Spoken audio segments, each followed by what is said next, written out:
Hey guys, it's Audrey and welcome back to 365 Projects. Obviously, what I look like and what the thumbnail looks like is very different. I was wearing like a Christmas shirt, I think, and my hair was a lot shorter, but I've been putting off this video for 4 months now because of one book. So, we're going to get through the old clips and I'll tell you why it took me so long at the very end. So this is Judge a Book by Its Cover Part 2, and yeah, I'll see you shortly. Hey guys, it's Audra. I am here today for part 2 of Judge a Book by Its Cover, where I will be looking at the books that I picked out from Book Depository just because the cover was beautiful, and read the first chapter and decide if I want to continue on or not. If I don't want to continue it, I will either donate it or give it to a friend type of thing, and if I do want to continue it, I will be kind of putting them in order of what I plan on reading, so I can then read them and make a book review video for part 3. So I'm excited to get this series rolling. I do kind of have a game plan where the next few days I'm going to pick a few books for each day after I get home from work so I can just power through them. I think it's called The Bone Clock. It was the biggest one. I'm saving for last because chapter 1 was 90 pages or something like that, and I'm not going to start with a failure. So I'm not going to do that. I'm going to save that for last. And then over here I have what I plan to read today. And I'm actually also going to save this one right here, Almost Midnight, 2 Festive Short Stories by Rainbow Roelle, completely for part 3 because it's short stories, there aren't chapters, and I know I'm going to want to read it. So that's going to be saved. I'm going to kick off today with Perfume, the Story of a Murderer, with chapter 1 of this one because I figure I'm not going to really like it. It's not that long, but the style is a little older. I'm not too sure about it. So I want to get this one done and over with. I will follow it up with Our Chemical Hearts. And then Beautiful Broken Things. These covers are just gorgeous. I love it. I'm excited to get started and to see if the covers match the inside story. So I will check in after I read each chapter for today and we'll go from there. All right. Just got done with the first chapter of Perfume. Now, it's only 5 pages, so it was a quick read. And it was not at all what I expected for the most part. Unless you count the first sentence, which it says, in 18th century France there lived a man who was one of the most gifted and abominable personages in an era that knew no lack of gifted and abominable personages. Like, what? And then I read on. And it was kind of interesting, and I'm not sure if I want to continue. But so it goes on and talking about how much everything stinks badly in this place. It is in the 1700s, like 1738, and this woman gives birth while working at a gutting station at a market for like gutting fish, and it's her 5th baby.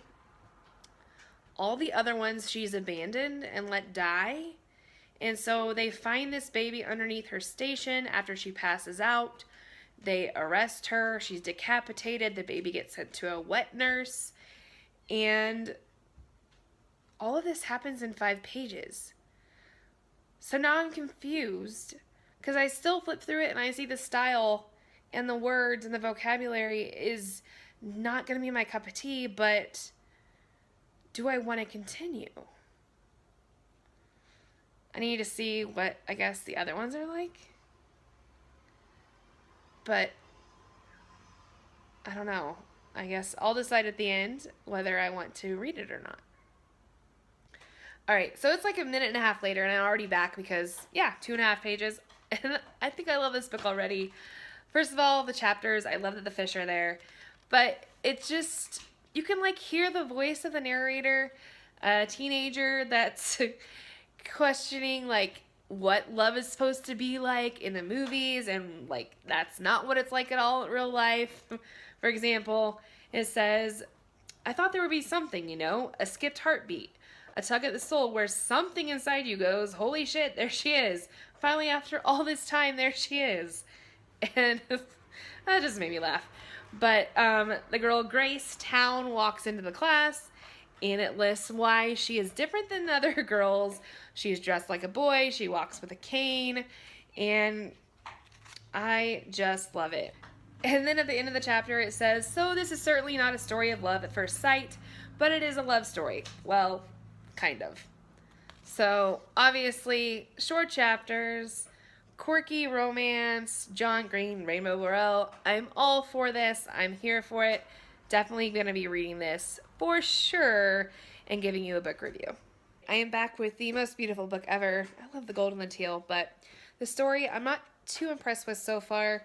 From what I can tell, I think it may be a British book because it says mum instead of mom, and it talks about private school, and it refers to like year 11, year 9 instead of freshman, junior year like we do here in the United States. So that would be an interesting take. With that, I can tell that the girl is going to be pressured by her mom to do well in school. They want her to be like a perfect or prefect. I'm not really sure what that is. I'm sure it's like a valedictorian type thing. And mom says she's going to be upset if she doesn't get it. So that's kind of not too thrilled with that. But there are some things that sound interesting that make me want to read a little bit more. So Katie has a list of things that she says she would have reached for her next birthday, which I'm not sure what the would have. I'm kind of lost on that right now. But it says, number 1, I would get a boyfriend, a real one. Number 2, I would lose my virginity. And number 3, I would experience a significant life event. And those 3 words are in capital letters. So that was kind of interesting because, like I said, the whole before part of the story, I could tell something big is going to happen. There was a quote that I did like also. It says, here's my theory on significant life events. Everyone has them, but some have more than others, and how many you have affects how interesting you are, how many stories you have to tell, that kind of thing. I was still waiting for my first one. And I agree with that. There are definitely some significant life events. I've had them. They are defining, and they change you. And I can understand why you would, want one, I guess, if you've never had one. So that kind of makes me want to read a little bit further to see what this is about. But like I said, I'm not sold quite yet. I may need to read a little more. So those are the 3 books for today, and I will be back with some more tomorrow. Have a good night. Hey guys, I am back for day 2 of chapter reading for Judge a Book by Its Cover. I actually just got back from getting my port taken out. Super exciting. They did it while I was awake. I probably have a video about it up maybe this weekend. Or last weekend. I don't know when this is going up, so it may already be up by now if you want to learn more about that whole situation. But I'm ready for 3 more books, and also please ignore the situation back here.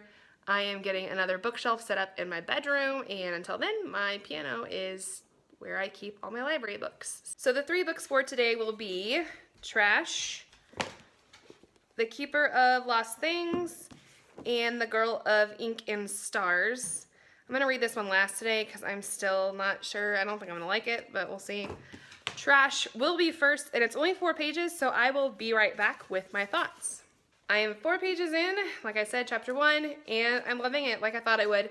The book starts off with, my name is Rafael Fernandez, and I am a dump site boy. Basically, it's about this little boy who is 11 years old, and he's been pulling trash since he was 3. It's based on true people, or true kids, that dig through trash in Manila in the Philippines while at this mission school.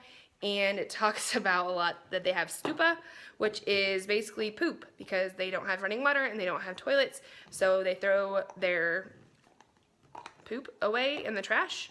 And so they have to dig through all of that to get the good stuff, to get some money. And so that's kind of what the first chapter is quickly about, but it caught my attention and I definitely want to read on. All right, on to the next one, which is The Keeper of Lost Things. And it is, I think, only 3 pages, 2.5 pages really. So I will be right back with this one. So this one is a little slower paced than I had hoped, but it still seems pretty promising. It starts off with an elderly man named Anthony who is on a train. It sounds like he's in London because he's at the London Bridge and something. He's on a train, and he finds a tin box that is questionably filled with remains, like ashes, and the person at the train station just told him to throw it away because it might be trash. And so he kept it, and it's going home with him, and he has like this wall full of like, I think 3 huge rows of shelving, and he adds it to his collection. And you see at the end of the chapter, his love for, I'm assuming is his wife, who has been dead for 40 years. And because of her death, he has become the keeper of lost things. So I am interested to see what kind of things he has kept and what made him do this. So yeah, there's a lot of questions I have already. I just started this and I'm very intrigued. So definitely going to read this one all the way through. All right, I am back with the third and final book for today, The Girl of Ink and Stars. Like I said, not sure about this because it's like maps and treasures and islands and adventure, and that's not my style. It's only 6 pages, so hopefully it'll go quick and maybe it'll make me want to read on. We shall see. Be right back. All right, I am done with chapter 1 of The Girl of Ink and Stars. Like I said, I'm not quite sure how I feel on it. I can't decide yet if it's going to be truly fantasy or if it's like magical realism. I'm not sure. It's basically about a cartographer's daughter, and he goes on these journeys to add new places to his maps, essentially. And they have like real places, but it's Afrik, A-F-R-I-K. America is A-M-R-I-C-A. There's the Himalaya Mountains. So that's interesting. So I'm not sure. I don't know if it's going to be completely fantasy or not, just based on real places. But it says it's magic on an island. She goes and follows this myth.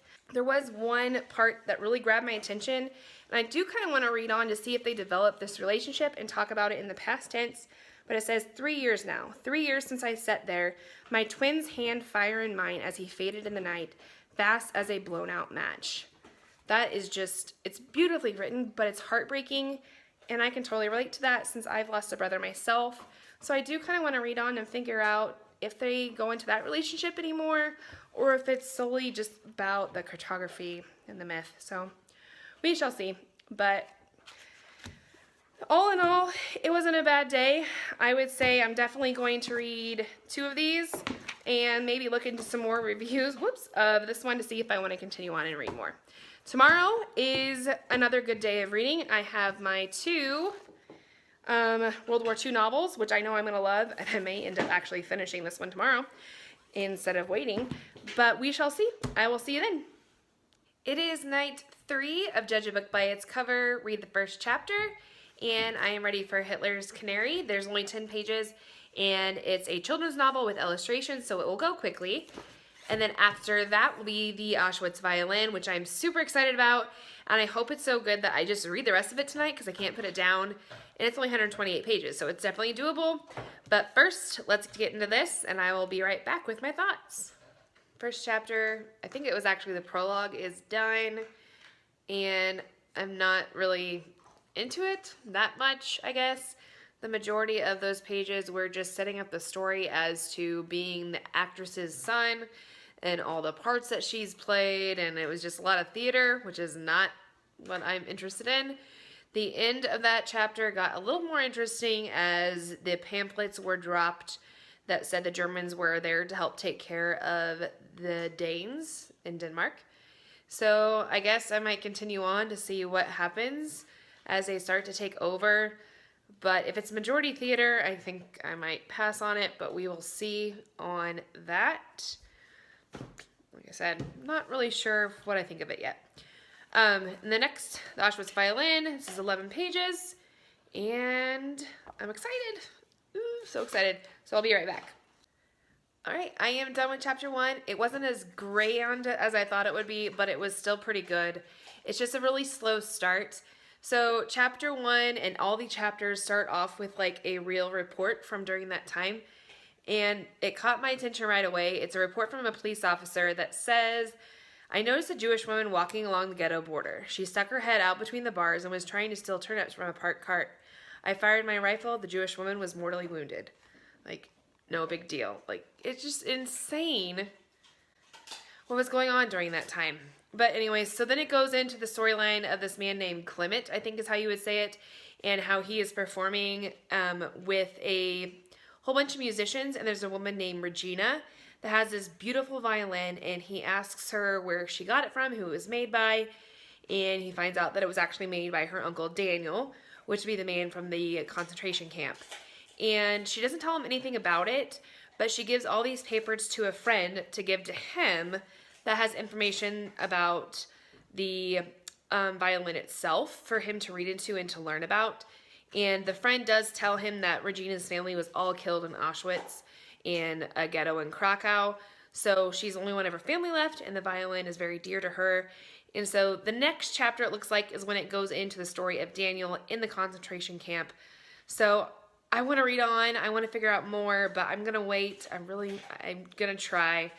The one thing I do notice about this is the writing is pretty choppy and very short, abrupt transitions, but maybe that's just because it's a shorter read. I also need to check if, I'm assuming it's a translation of some sort because it's an international book. So that may also make for a choppy translation. So I'm not sure, but it will definitely be a great read, and I look forward to giving you a full review in part 3. So tomorrow I just have one book left to do, and that's The Bone Clock, and it has like 90 pages in the first chapter. So it's going to be the long haul, and I'm not too pumped about it, but gotta get through it anyways. So I will see you all tomorrow. It was this chunk of a book that delayed this video for 4 months, because 90 pages for the first chapter, who has time for that? So I'm just going to call it good for this one. I'm donating it. I'm getting rid of it. There's no more question of when this video is going to get done, because we are moving on. The other 4 books I will not be finishing as part of this project is Beautiful Broken Things, which I will honestly probably keep this because of how beautiful it is. I may pick it up later, but I just wasn't that drawn to it. The Girl of Ink and Stars, as you could probably tell, I wasn't that into it. I could keep it for the Buzzword Readathon, but I'm just not. I'm going to donate this one for sure. Perfume was just way too wordy, and I feel like it would drag on forever and ever, and honestly, this is dragged on already, so I'm just going to donate this as well. And then for now, I will not be reading Hitler's Canary. I was not sold on it like I thought I would be for a World War II middle grade, so I'm going to keep it for later and try again at a different time, but I just really wasn't digging it, so those are the 5 that I'm not going to read. These are the 5 that I am going to read and do a full review on for the Judge a Book by a Cover purchases. The Auschwitz Violin, which should come as no surprise to anybody. Super short, and I love the premise of it. The first chapter was really slow, but I think it could pick up. Next is Almost Midnight by Rainbow Rowell. I already knew I was going to read this one as one of mine. The next one will be The Keeper of Lost Things. This was kind of slow at the beginning, but I think it's going to pick up, and I like where it's going, of how the character development is already. The only middle grade that makes this final cut will be Trash by Andy Mulligan. The characters are already some lovable kids, and I'm excited about this one. And then the only true YA, I guess, would be Our Chemical Hearts by Crystal Sutherland. I just like the voice behind the main character. So these are the final 5 that have made the cut, and I will be doing full reviews in the next month or so about what I think about books I bought just because the covers are pretty. They all got my attention for one reason or another. I'm going to leave the link to the first video right down below so you can check it out to see why I picked out these books for their cover. But yeah, I'll see you in the last installment of this first project, because I may have already bought 10 more for pretty covers that I want to do the same thing with. But I'm not going to be as sucked in by these kind of books again. If it just doesn't look good from the beginning, I'm not going to give it the fair chance, because yeah, 90 pages, like I said, who has time for it? But anyways, please leave me a comment down below if you've read any of these books. I would love to hear your thoughts, especially the ones that I'm still kind of on the fence about, which was the Hitler's Canary and Beautiful Broken Things. If you can convince me to give these a second shot, I would love to know what your thoughts are. But that is all I have for you today, so until next time, bye guys.